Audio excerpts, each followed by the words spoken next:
Hello everyone, DonTheCrown here, and if you've been shopping for a Warstaff for your monk build, then this is the video for you. Because in this video, I'm going to show you a tool that is going to allow you to pretty much figure out how good a weapon is and if it is worth the money that people are listing them up for. So we see like here some really crazy weapons, like 300 divines. Is this actually all that much better than what I'm using currently? And since we don't have PoB yet, what I've done is I've gone and kind of built my own little Excel tool here in Google Sheets. Now, if you want your own copy of this and you want to be able to use it, you're going to click the link in the description. You're going to click File and then Make a Copy. So you can make your own copy so you can edit stuff. It will not work if you're trying to use my direct version. And if you try like ask me to share editing privileges with you, that's not going to happen either. So just make your own copy, please, so that you can, get to work with this. So what this does is basically I can go through and I can put all of my information about my weapon and some of my own stats in here. And so, for example, this is all of the affixes on my weapon right now. So we can see over here, I have put like the 48 to 81 physical damage on the sheet, as opposed to like putting the top stuff. You want to put the stuff that is down here, this blue stuff, the affixes, as opposed to the stuff at the very, very tippity top, because it's going to do all the math and calculate stuff for you. So yeah, put this stuff in there and it should be fine. For your stats, this is basically the combination of crits on your passive tree and gear. You need to go through and add this all up, or you can just use my number, which I think might have a little bit of crit from jewels at the moment, which is a little bit annoying.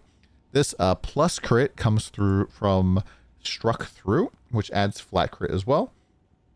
And so assuming you have that crit as well. But I could go and like remove that, and it's going to make, update the stats here for you. Also, what your current critical strike damage bonus is as well.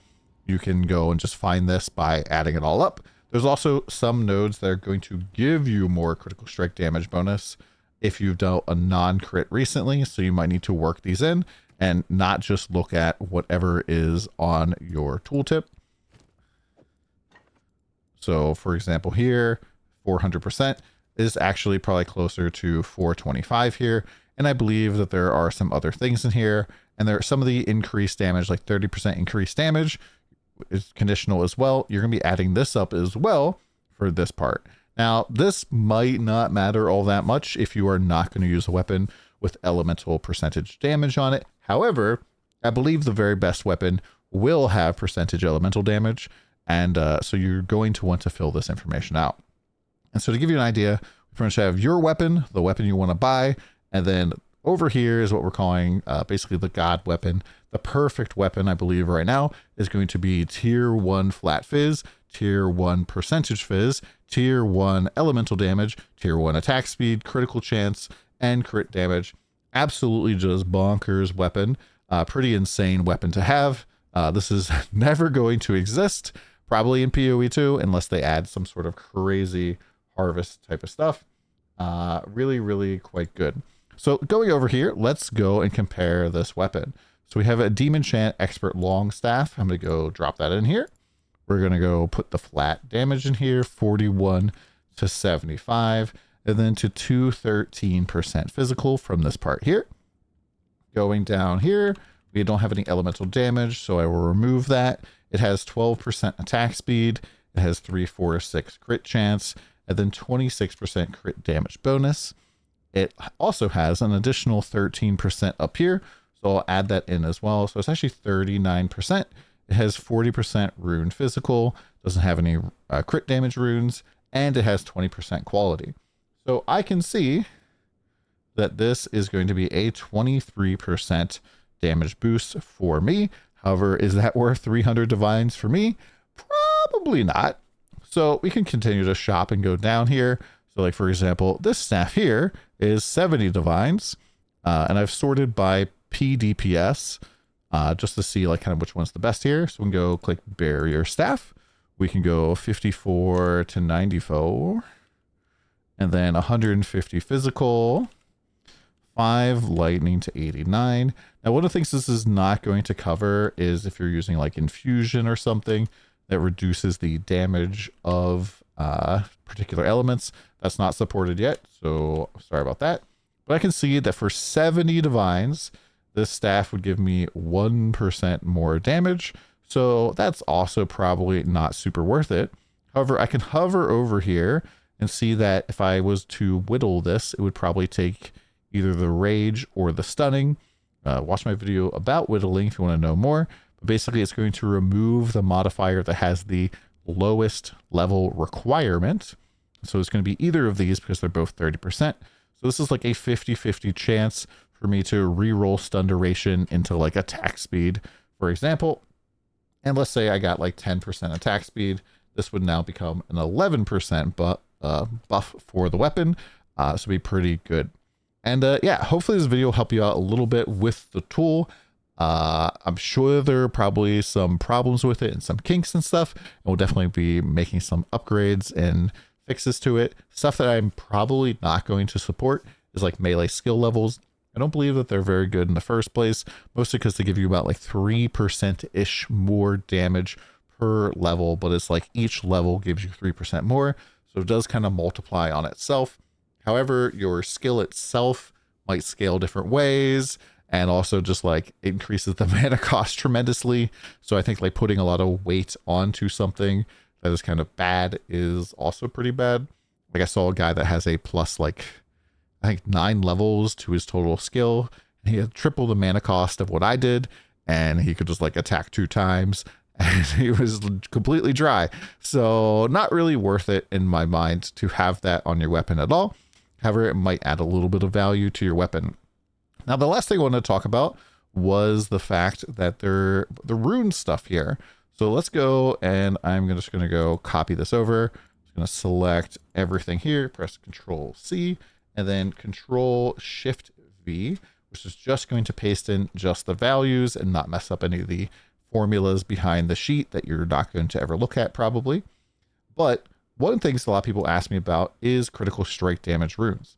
So if you're not aware, basically, normally when there's critical strike damage on a weapon in PoE1, it doesn't affect this number in a multiplicative way. It would just add it. So by having this weapon, for example, does 12% critical strike damage bonus, this would just add a flat 12. However, in PoE2, this is a multiplier. So we get 48% extra because it's, 400 times 12%. So that's 48. So that is pretty good. And if you have runes that have it flat, they add together before they multiply. As you can see here, we go up to 572. Very, very normal. And I think most people right now are using the physical damage runes.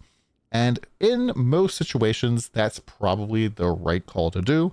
However, the more critical strike damage and chance you get, the better these critical damage runes become. So I can go and test this like so, and I can see that if my current weapon, instead of having physical runes, had critical strike damage runes, it would actually score about 0.9% better. However, this weapon would resell very much worse. It would be a lot harder to resell because people tend to sort by PDPS, and probably most people aren't going to use this tool, so they're not going to know that they're actually better. But yeah. Now, if my critical strike damage was a lot higher, let's say like 600%, then it really starts to pull ahead. However, I don't believe that you're going to get a lot of critical strike damage like that. And it's just not really how it is. Now, another thing to note, on the God weapon over here, we're at 116.74. And if we go and take this off, it's actually like 10% worse. Mostly just because the flat physical that you have on like a perfectly rolled weapon is really going to outperform the critical strike damage. So it really is super niche for rune critical strike damage to be better than physical. So for the most part, you can just save yourself the math, save yourself the heartache, and save yourself probably the money for the resale value and just go physical runes all of the time. Now, the other thing you're probably wondering is, why is it an expert crescent quarterstaff? Shouldn't it be slicing? So when you see 116 down to 115. So expert crescent actually edges out the slicing quarterstaff because of attack speed diff. And so attack speed is really, really powerful, but the crescent has a little bit more attack speed than the slicing, but a little bit less physical. And so it's just slightly better. However, if we go and we compare like my current weapon here, as you can see, if I like switched over to the slicing, there's not even really any difference right now. The barrier is a little bit less damage. The long is a little bit less damage. The Gothic is a lot less damage. So the Gothic Quarterstaff is the worst because the crit chance doesn't make as much of a diff as the attack speed. It's actually kind of like bad in some ways. But the Crescent and the Slicing are both really good. I'd potentially argue that like end game, the Barrier Quarterstaff is probably the most overpowered because it just gives you another defensive layer where, especially if you're playing evasion, if you eventually get hit, that can be blocked instead of a hit, which is very, very nice. But yeah, this is something you just want to play around with. Definitely the spots that you can edit and change stuff is for the most part like this area and this area here. I really wouldn't mess around with the score or the other percentage stuff, or even the calc stuff on the back page. If you unhide that, because this is going to be hidden. If you blow up the sheet, just make another copy or press Control Z. But yeah, hopefully this helps you out. Let me know what you guys think in the comments below. Is this something that I should even bother doing, or you know, something that's worthwhile? And what do you guys think about the rune setup here? Let me know if this helped you find a better weapon. See you again soon. Check you later. Come by the stream.